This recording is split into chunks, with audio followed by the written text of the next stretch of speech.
মা বাপদের আমরা কি জবাব দেব? শোকাহত বললে খুব কম বলা হবে। আসসালামু আলাইকুম। আমার বলার কোনো ভাষা নেই, কিভাবে শুরু করব সেটা বুঝতে পারছি না। আমার মতো সারা দেশের লোক আজকে হতবাক। এরকম একটা কাণ্ড হতে পারে আমরা কেউ কল্পনা করিনি, কারো ধারণার মধ্যে ছিল না। কিন্তু এই অবিশ্বাস্য জিনিস আমাদেরকে হঠাৎ করে গ্রহণ করতে হয়েছে। মাইলস্টোন স্কুল অ্যান্ড কলেজের যে দুর্ঘটনা, প্রশিক্ষণ বিমান বিধ্বস্ত হয়ে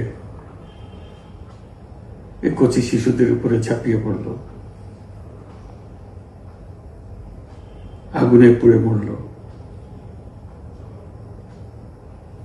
মা বাপদের আমরা কি জবাব দেব?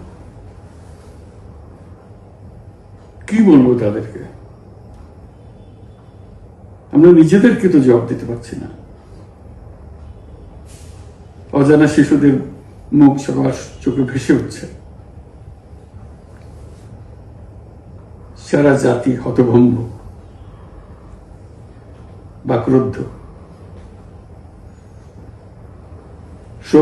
শোকাহত বললে খুব কম বলা হবে। এই দুর্ঘটনার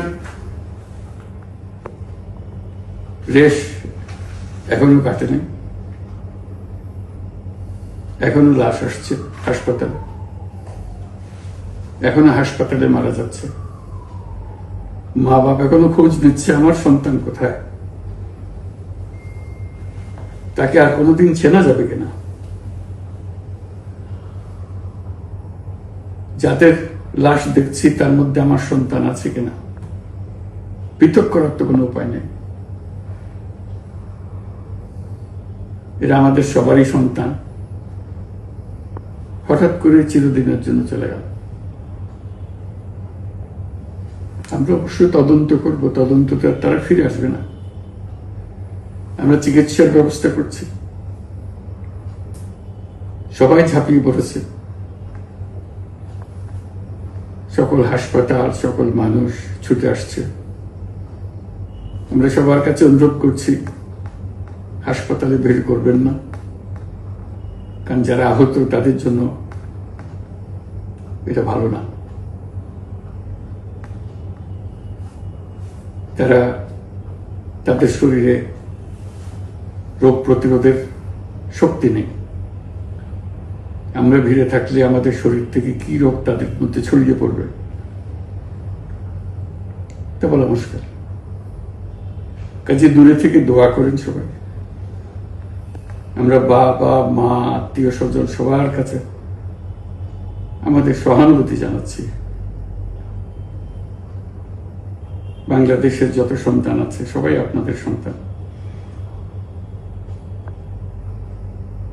আমরা নিজেদের মনকে